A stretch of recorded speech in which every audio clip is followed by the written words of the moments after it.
bivuze ngo iyo nza kumenya mbere ko ko hari ibintu binega bituma nagera ku ntego zanjye nk'uko navuye muri kaminuza ameze, hari ibintu nakabaye narakoze. Ikintu cya mbere tugiye guheraho ni ukudafata icyemezo.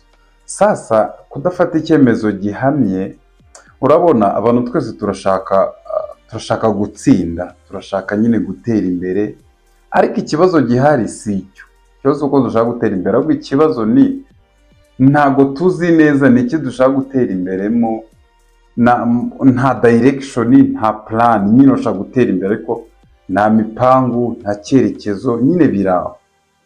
Ukuri ni uku, iyo utazi aho ujya uzagera ahantu henshi pe, ariko ntago ariho uzaba ushaka kugera, kandi icyo si cyo kintu wifuza.